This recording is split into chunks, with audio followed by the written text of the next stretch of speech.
This is Speak Up. I am Sandra Schulte. Welcome back to our show. Today I'm so happy to have Professor Saul B. Troen with us. Thank you, Professor, for being here. I really appreciate it. How long have you been inventing? Oh, I guess most of my life. Growing up, we didn't have a lot of toys, so we had to improvise. We didn't have guns, so we took a piece of wood, made a handle for it, connected it with rubber bands. So there we had a gun. And what did we shoot? Clips. Flies. Oh.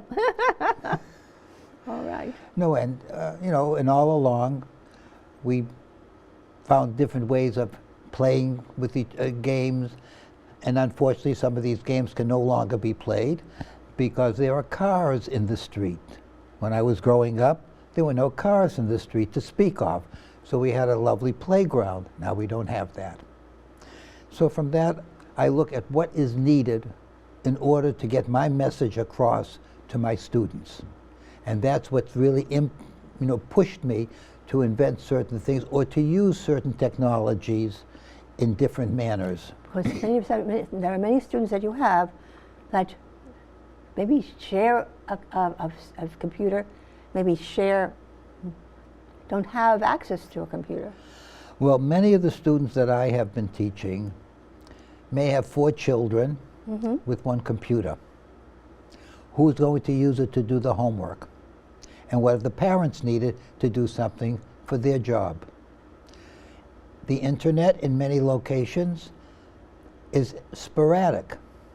I know in the building in which I live, there are certain, if we want to put in FiOS, we can't get it. There are too few people living in the building.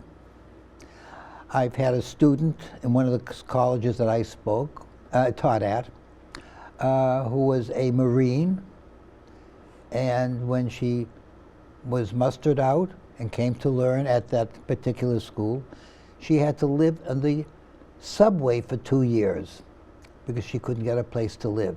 When I found out, reported this to the administration, they found a place for her to live. So not everybody is fortunate enough to have all the technology that one needs today. And many of the people I speak to, they say, oh, it's on the cloud. But the cloud gives rain. And when it rains, I lose information. So I had to come up with something that would enable me, because I was teaching in 3 colleges at one point, and I have a lot of USBs, and I have my information on the USBs. Can you show us what USB is? This is a USB. It's also called a thumb drive, because it's as big as your thumb. And it's wonderful. You can put a lot of information on this, but there's a problem. If I don't have my computer, I can't see the information. So don't you have to get the information onto the computer, onto the thumbnail drive? Yes, but the computer can be in the library or someplace else. I'm using somebody else's computer. So I need the information, so I download it to here. Now I have to see it. But if I don't have access to the computer, I have a problem. So I spoke to somebody who was a very innovative engineer, and we worked together, and we were able to develop a product like this, which is called a chip server. Now, you showed me a picture of that in this color and in silver. Do you need both? Well, the reason I showed you in 2 colors, everybody's always asking me, is it only that color? Can I have it in pink? Can I have it in black? I wanted to match my dress. So anyway, so I showed you the 2. This one here I happen to like. It's nice and gold. It looks beautiful. Fits in the palm of your hand. This is a server. Oh. It does everything that the big servers do. The big difference is I'm not connected to the internet. It's like a Wi-Fi system? Correct. It has its own Wi-Fi system that it generates, and it generates its own network, so people within that network can connect to any information that's on the USB. I take my USB and I plug it in here. I turn this on, and I can then control this and watch the information on my cell phone, on my tablet. So how does it go from there to the cell phone? The cell phone will connect to this. Automatically? No, you have a few steps to go that you connect. This is called chips. That's what the name of this unit is, chips. So the Wi-Fi system that this gives off is called chips. So I then connect to the Wi-Fi system, chips. And when I go to connect, it'll tell me, oh, you're not connected to the internet. Right, I am not connected to the internet. I'm connected to chips. And since chips has the USB as its source of information, I can then watch it. But the great thing is, not only can I watch it, my whole class can watch the information on their devices. I'll give you an example. I was teaching in one school, archaeology, which is my area. To me, Greece and Rome is modern history. But anyway, I walked, no electricity. I couldn't use a computer. I couldn't use a projector. What am I supposed to do? I have visuals to show. So the information was put onto the USB. I plugged it into the chip server. I gave the students the address, because each chip server has an address, and the students connected to this on the Wi-Fi that this gives off. Through their cell phones. Through their cell phones, or their tablets, Or whatever. or their other devices. And I had 30 students following my class on their devices. They were so excited. But anyway, that is how we can bridge the technology gap. So then you can go to the library, download, let's say you tell them to look at a book or a journal on certain pages. They can download it over to their thumbnail and study it at home. Exactly correct. And then someone else can use the same thing in the library. Correct. And very often a library cannot afford more than 1 or 2 books to keep on reserve. Now I can have 30 people, 40 people reading the same information simultaneously through the chip server because it's connected to this particular device. Does it only transmit information to cell phones? No, it transmits it also to tablets and to computers and to smart TVs and also to projectors, smart projectors, as long as it is able to have to connect to the device, to the network. So anyway, in the picture of the device, again, we saw just over here, there is the device, and there's the outlet for the thumbnail drive. And as you said, it can come in any colors. Correct. So I have this now in gold, in silver, in black, and we're looking at some other colors as well, because people are asking, I'd like to have a different color. So if we can do it, we will do it. And that makes it interesting. Or you can have a different color for each subject. Yes, that's right.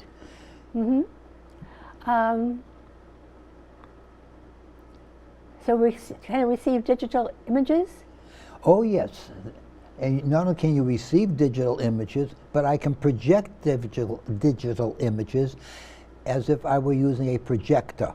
So everybody has a front row view. And you know, very often you may be in an auditorium and you can't see the screen. Now you can have the screen on your lap. And or on your desk. On your desk, wherever you want. And the beauty of this is secure. Secure? Yes, it's the most secure item there is. Because? It's not on the internet. And if it's not on the internet, nobody can follow what I am doing. That is very interesting. And I've had certain people say to me, I would be very happy to support you financially, but I want to be able to track what the student is doing. I don't want anybody to track what the student is doing. That's private for them, and I don't want that. So I don't have that. Can it show everything a computer shows? Anything that's digital can be seen, yes. So anything on a computer can be seen. As long as it's downloaded into a thumbnail. Into the thumbnail, yes. That's the source. Any thumbnail, any memory stick that you can see. So you can have your movies, you can have all your pictures with you, and you can show them to your friends, and they don't have to look over your shoulder all the time to see the same picture. And that's a help. If you take a trip, you can now show your information to your friends and your family, even if there's no projector. And you don't have to worry about the one computer for 15 people. But everyone can see it privately. So we're now freed from the whole constraints of the technology. We've broadened out what you can do. Can one print or edit using this? Pardon? Can one print or edit? As of this moment, no. In the future, yes. We'll have printing.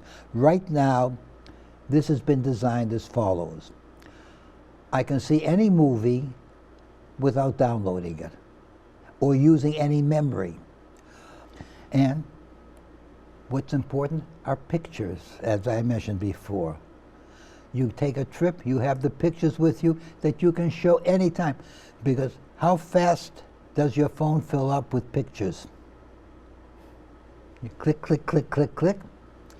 And here I have it all the time. And so I have a way that I can always keep my information accessible. I always have it. And that's important. I know that I will always be able to see it, not like I have now devices that I can't see anymore. So that's the basic unit. And as I say, you can use this for so many other things. School portfolios, or you've built something. How you build it, you can record and then show it to a prospective boss and say, see, I know how to do this, so it's good for your job. Think about that. I mean, when people see this, they begin to give me all kinds of ideas how they would use it. How can this be bought? Pardon? How can I buy it? Well, right now, one can get it directly from me. That would be the Mobile Pocket Server. Mobile Pocket Server. Right.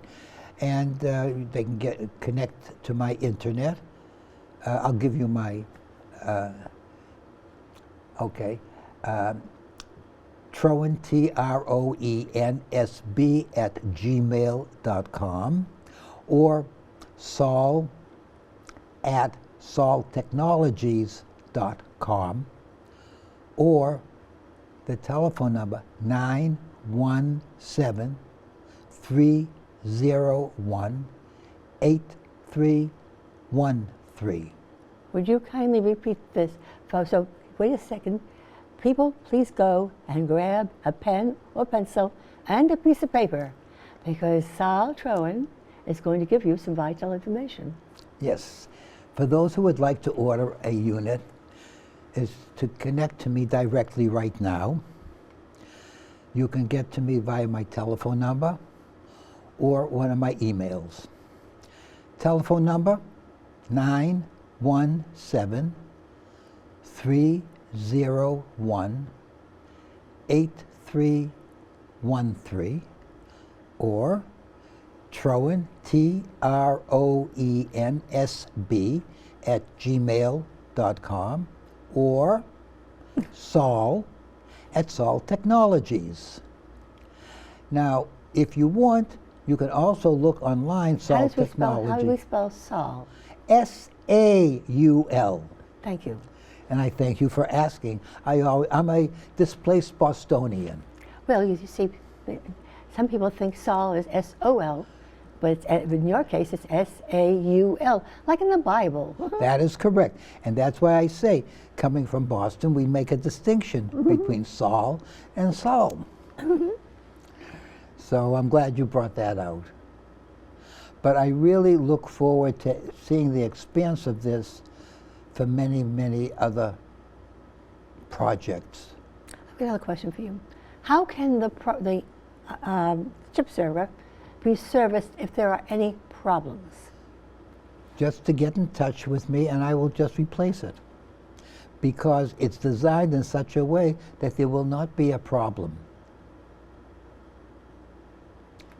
I mean, there'll be upgrades in software, there'll be upgrades in manufacture, but the way the unit has been designed, it's very stable. Unless, of course, you dunk it in water. And I've been told today that I should make it waterproof. So I'm thinking of doing that. And possibly that should be one of the exceptions to the purchase or to the replacement of it if it's found to be waterlogged. Well, if somebody waterlogs it, there'd be a question. I mean, if they tripped in the rain, okay. But if it was part of a USB fight, you know, instead of using snowballs, they use this. No, they just simply put on their sink, on the side of their sink, let the water run, and the thing falls in. Well, that's a good question. We'd have to examine that. So anyway, so you can see we're beginning to move into a different area. I should also mention to you that one of the areas we will move into is cybersecurity, because the device can be modified to do cybersecurity. I can use this in the future to do gaming. I'll also be able to do robotics with it, because it's a server, so it has capabilities of expanding into all kinds of areas. Is there financing, or how much will it, or does it cost where it is being sold? Right now, the price is $150. I can't tell you what it'll be a year from today, because prices are going up in the chips. That's true. You're So right. everything has to do with that. But right now, we're keeping the price as low as we can. That is $150 for the object, not for postage and handling. No, that's just for this particular device. Yeah. And then you have your own USBs. And that varies in price. Depending upon how much it can hold. As much as this holds. I mean, this is a 36 gig. I have one that's 128 gig. I usually don't go more than 128 because that becomes too much information on one particular device. I have those that are 10 gig. Again, you have to understand, what are you going to use this for? Yes, that's the key. And if you have a wedding, you can now put all the wedding pictures on a device like this here and give it to your bridesmaids and your men, whatever it is, and they'll be very happy to have had the memento from that. That's right. They can revisit the joyous experience. Correct. What would you like our audience to take away with them? That's a good question.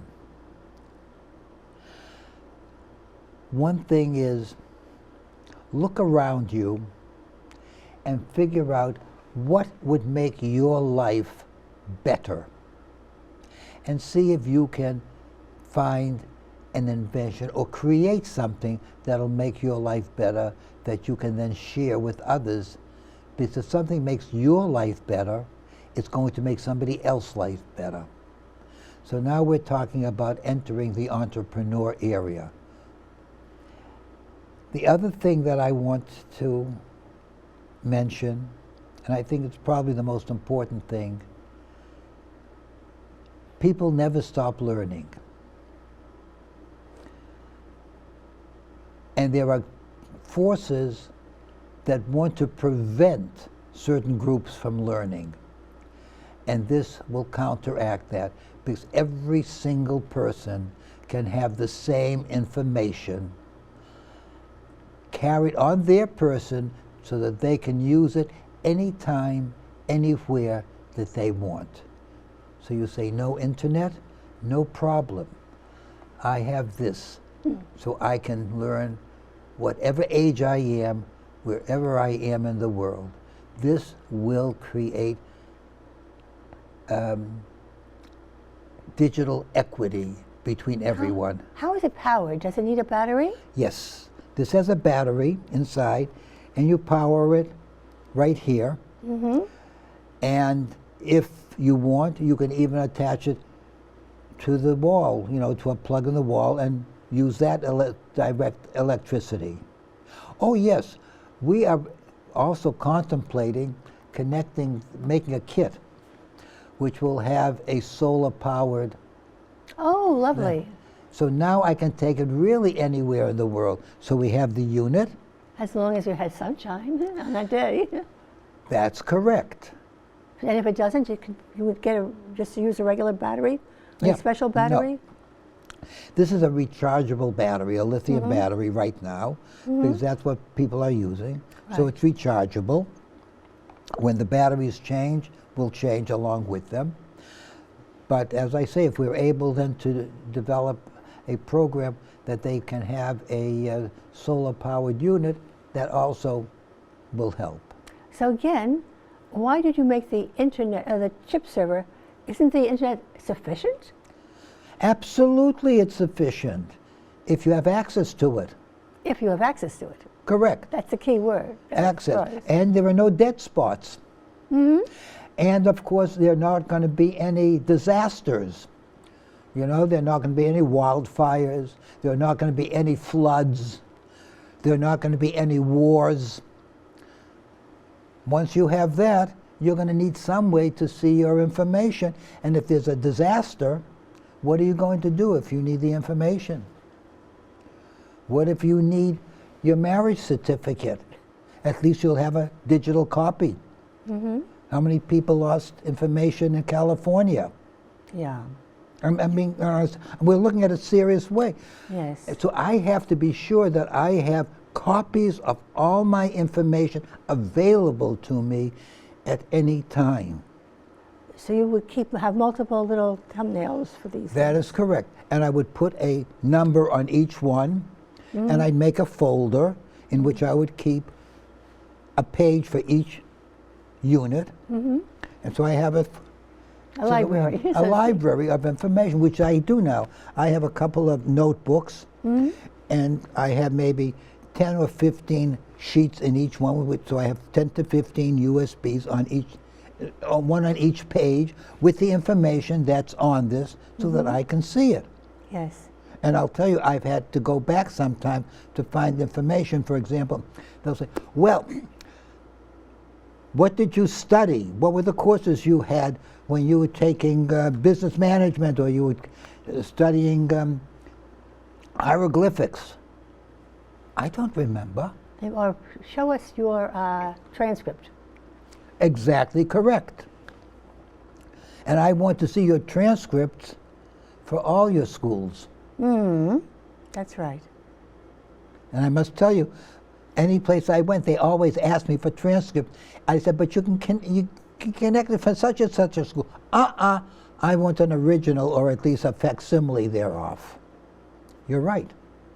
But the school's out of business. Don't laugh. One of the schools at which I taught is out of business. Yeah.